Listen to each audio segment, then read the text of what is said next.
इस वीडियो में हम transfusion reactions due to RH incompatibility के बारे में पढ़ेंगे। Generally RH incompatibility causes transfusion reactions. Generally जो RH इनकम्पैटिबिलिटी है वो ट्रांसफ्यूज़न रिएक्शन कॉज करता है। इसके वजह से RH इनकम्पैटिबिलिटी के वजह से ट्रांसफ्यूज़न रिएक्शंस होता है। RH incompatibility in fetus causes hemolytic disease leading to erythroblastosis fetalis. RH incompatibility जो फीटस में है, जो फीटस में होता है वो क्या करता है, हेमोलाइटिक डिजीज कॉज करता है, जिसके वजह से एरिथ्रोब्लास्टोसिस फेटालिस होता है। Hemolytic means hemo blood, lytic means break down, जो हमारे ब्लड सेल्स होते हैं उनका ब्रेक डाउन होता है, इसलिए erythroblastosis fetalis. Erythro means RBC। RH incompatibility की वजह से फिटस में हेमोलाइटिक डिजीज होता है, जिसकी वजह से एरिथ्रोब्लास्टोसिस फेटालिस होता है। Condition: when a RH negative person receives RH positive blood for the first time, he और she is not affected much. जब RH नेगेटिव पर्सन रिसीव करता है RH positive blood first time, तो जो भी ही और RH नेगेटिव एंटीजन की वजह से वो ज़्यादा अफेक्ट नहीं होता उसके ऊपर। Since the reaction do not occur immediately, क्योंकि जो रिएक्शन है वो तुरंत नहीं होता इसलिए। But the RH antibodies develop with in 1 month, लेकिन जो RH एंटीबॉडीज़ है वो 1 मंथ के अंदर डेवलप हो जाते हैं। The transfused RBCs which are still present in the recipient's blood are agglutinated, और जो RBC जो ट्रांसफ्यूजन के समय गए होते हैं, मतलब ट्रांसफ़र किए होते हैं रेसिपिएंट्स के अंदर, वो प्रेजेंट होते हैं रेसिपिएंट के ब्लड में एंड वो एग्लूटिनेटेड हो जाते हैं। एग्लूटिनेटेड मतलब मैंने बताया था क्लम्पिंग ऑफ RBCs और grouping of RBCs। These agglutinated cells are lysed by macrophages, और जो agglutinated जो cells होता है वो उनका ब्रेक डाउन कर दिया जाता है macrophages के द्वारा। So a delayed transfusion reaction occur, इसलिए late transfusion reaction होता है। But it is usually mild and does not affect the recipient, लेकिन ये usually mild होता है, बहुत ही कम असर वाला, बहुत mild होता है, या और कभी रेसिपिएंट को अफेक्ट नहीं करता, does not affect the recipient. However antibodies develop in the recipients remain in the body for ever, तब भी जो एंटीबॉडी जो डेवलप हुआ है रेसिपिएंट के अंदर वो जो उसके बॉडी के अंदर हमेशा रहता है। सो व्हेन दिस पर्सन जिसने रिसीव किया है blood, when this person receives RH positive blood for the second time, तो अगर वो person RH positive blood receive करेगा second time, the donor RBCs are agglutinated, जो डोनर है ना उसके RBC जो है वो एग्लूटिनेटेड हो जाएंगे and severe transfusion reactions occur immediately. And इस कंडीशन में सेकेंड टाइम के समय बहुत ही ज़्यादा सीवियर ट्रांसफ्यूजन रिएक्शन दिखाई देने लगेगा तुरंत।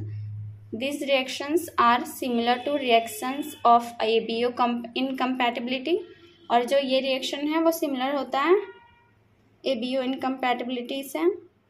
हमने प्रीवियस वीडियो में ABO इनकम्पैटिबिलिटी के बारे में पढ़ा था, अगर आपको नहीं पता होगा तो आप लोग वीडियो देख लेना।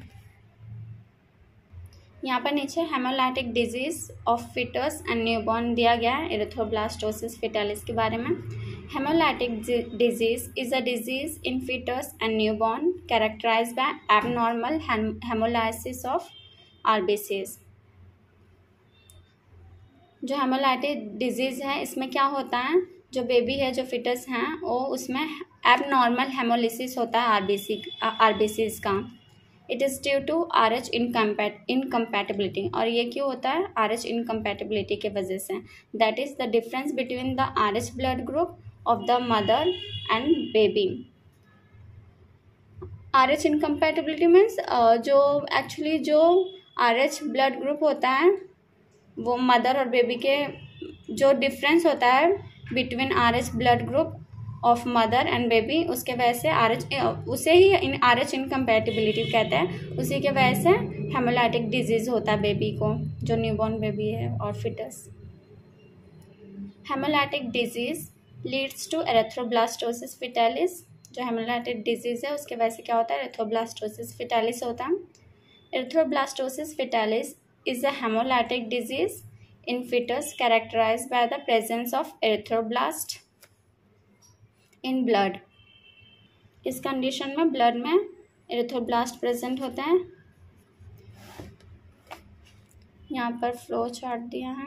Complications of mismatch blood transfusion, अगर ब्लड ग्रुप ए डोनर जो है वो रेसिपिएंट ब्लड ग्रुप बी, कोई ब्लड ग्रुप बी वाला जो पर्सन है उसको अगर ब्लड ग्रुप ए वाला पर्सन अपना ब्लड डोनेट करता है तो क्या होता है, एग्लूटिनेशन होता है, एंड उसके वजह से एग्लूटिनेशन की वजह से हेमोलाइसिस होता है बाद में।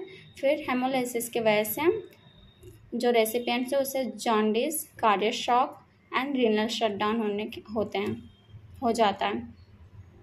यहाँ पर RH इनकम्पैटिबिलिटी का फ्लो चार्ट बनाया गया है, आप लोग इसे भी देख सकते हैं अच्छे से। फ्रॉम RH पॉजिटिव पर्सन, अगर RH नेगेटिव पर्सन में ब्लड ट्रांसफ्यूजन होगा फर्स्ट टाइम तो नो कॉम्प्लिकेशंस, कोई कॉम्प्लिकेशंस नहीं होंगे, but RH antibody is produce. लेकिन जो RH नेगेटिव पर्सन है उसके अंदर RH एंटीबॉडी प्रोड्यूस हो जाएगा। देन सेकेंड ट्रांसफ्यूजन में क्या होगा, RH antigen react with RH antibody, जो RH एंटीजन है वो RH एंटीबॉडी के साथ रिएक्ट करेंगे and produce after first transfusion, और ये जो है वो आफ्टर फर्स्ट ट्रांसफ्यूजन के बाद प्रोड्यूस होगा, जिसके वजह से एग्लूटिनेशन होगा ब्लड सेल्स का। When a mother is RH negative and fetus is RH positive, RH factor being inherited from the father। जब मदर RH नेगेटिव होती है एंड फिटस जो है वो RH पॉजिटिव होता है, usually the first child escapes the complications of RH incompatibility. Usually जो first child है वो बच जाता है RH इनकम्पैटिबिलिटी के कॉम्प्लिकेशंस से। This is because the RH antigen cannot pass from fetal blood into the mother's blood through the placental barrier। ये क्यों बच जाता है फर्स्ट चाइल्ड, बिकॉज जो RH एंटीजन है वो पास नहीं हो पाते फेटल ब्लड में मदर से थ्रू प्लासेंटल बैरियर के द्वारा, इसलिए फर्स्ट चाइल्ड एस्केप हो जाता है, बच जाता है RH इनकम्पैटिबिलिटी के रिएक्शन से। क्योंकि प्लासेंटा के थ्रू मदर एंड फिटस का ब्लड सेपरेट होता है ना, दोनों ही मिक्स नहीं हो पाते, इसलिए वो फर्स्ट चाइल्ड सेफ होता है। However at the time of parturition delivery of the child, the RH antigen from fetal blood may leak into mother's blood because of placental detachment. तभी जब पाचुरेशन के समय डिलीवरी बेबी के child के delivery के समय RH एंटीजन जो है वो फेटल ब्लड से लीक हो सकता है मदर के ब्लड में, बिकॉज उस समय प्लासेंटल हम कट करते हैं ना, प्लासेंटा को दोनों सेपरेट अलग करते हैं ना फिटस को एंड बेबी से, फिटस को मदर से। तो इसलिए जो प्लासेंटल डिटैचमेंट के वजह से यहाँ पे जो फेटल का ब्लड है वो लीक हो सकता है मदर के ब्लड में। During postpartum period, that is within a month after delivery,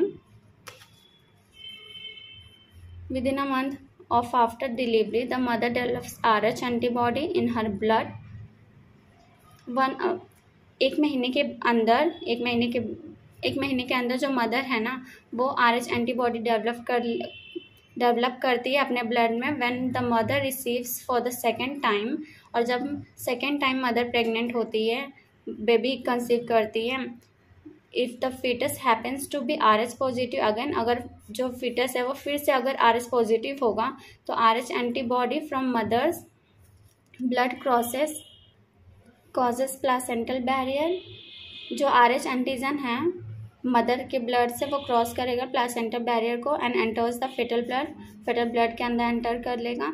दस the RH antigen can not pass the placental barrier whereas RH antibody can cross it. इस प्रकार जो RH एंटीजन है ना वो जो प्लासेंटल बैरियर वो क्रॉस नहीं कर पाते, लेकिन whereas उसके जबकि जो RH एंटीबॉडी है वो क्रॉस कर लेते हैं प्लासेंटल बैरियर को।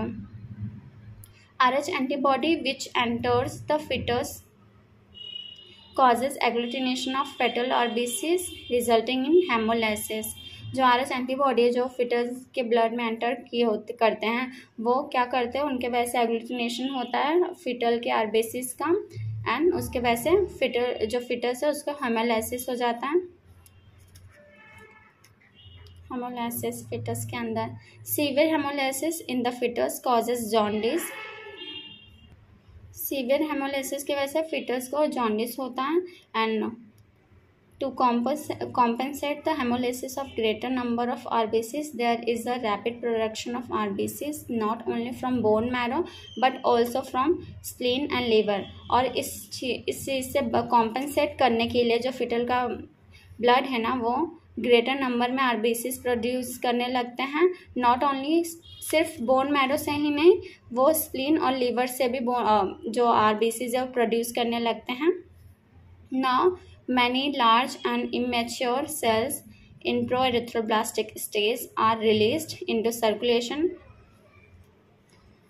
फिर क्या होता है, बहुत सारे large and immature cells pro-erythroblastic stage are released into circulation में रिलीज कर दिए जाते हैं। बिकॉज ऑफ दिस, इसके वजह से the disease is called erythroblastosis fetalis. इसलिए इस डिजीज को हम एरिथ्रोब्लास्टोसिस फिटालिस कहते हैं।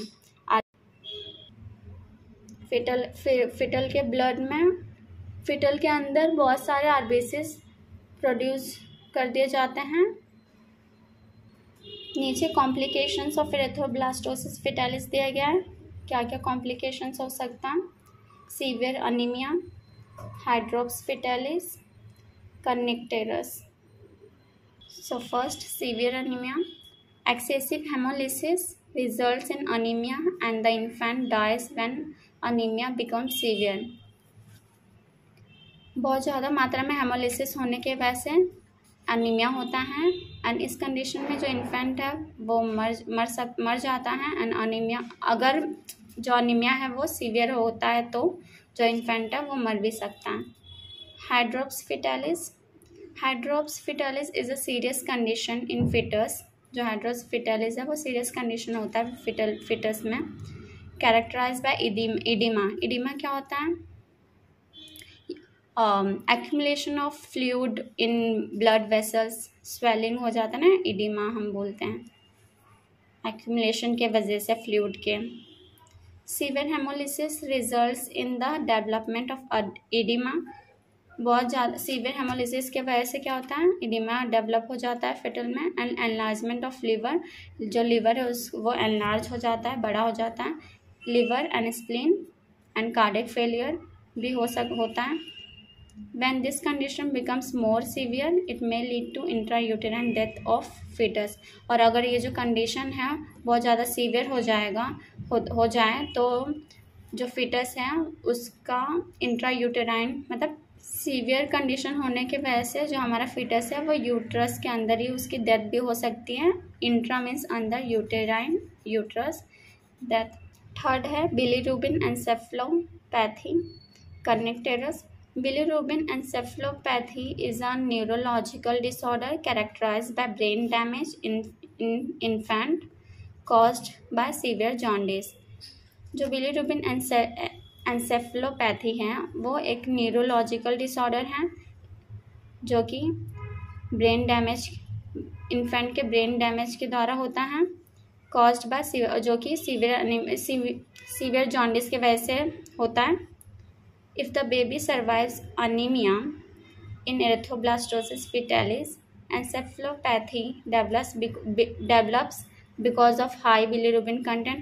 अगर जो बेबी है वो सर्वाइव करता है अनीमिया में अगर बेबी सर्वाइव करता है अनीमिया या इन एरिथ्रोब्लास्टोसिस फिटालिस इस कंडीशन में, तो जो एन्सेफेलोपैथी जो है वो डेवलप हो जाता है because of high bilirubin content की वजह से। Bilirubin encephalopathy is often called as kernicterus. जो बिलीरुबिन एंसेफेलोपैथी है वो उसे हम यूज ऑफन प्राय कर्निकटेरस कहते हैं, कहा जाता है kernicterus. The term kernicterus refers to yellow staining of brain tissues caused by bilirubin. जो कर्निकटेरस वर्ड जो है, जो टर्म है, वो किस लिए रिफ़र किया जाता है? बिकॉज इसमें जो ब्रेन है उस पर येलो स्टेनिंग हो जाता है, ब्रेन का येलो स्टेनिंग, और ये क्यों होता है? बिलीरुबिन के वजह से हैं। तो कर्निकटेरस क्या होता है, याद रखना, refers to yellow staining of brain tissues, जो ब्रेन के टिश्यूज हैं, yellow staining of brain tissues caused by bilirubin, bilirubin के द्वारा जो होता है। ब्लड ब्रेन बैरियर, जो ब्लड ब्रेन बैरियर होता है, is not well developed in infants in the adult age in the adults. जो ब्लड ब्रेन बैरियर है वो इन्फेंट में अच्छे से डेवलप नहीं हो पाता जैसा कि एडल्ट में होता है। So the bilirubin enters the brain and causes permanent brain damage. So जो बिलीरुबिन है वो एंटर करता है ब्रेन में एंड क्या कॉज करता है? Permanent brain damage. Most commonly affected parts of brain are, और मोस्ट कॉमनली कौन कौन से पार्ट्स, जो ब्रेन के कौन कौन से पार्ट्स अफेक्ट होते हैं? Basal ganglia, hippocampus, geniculate bodies, cerebellum and cranial nerve nuclei. ये सब पार्ट्स जो ब्रेन के हैं वो अफेक्ट हो जाते हैं। इस वीडियो में हम इतना ही पढ़ेंगे, मिलते हैं नेक्स्ट वीडियो में, तब तक के लिए बाय बाय।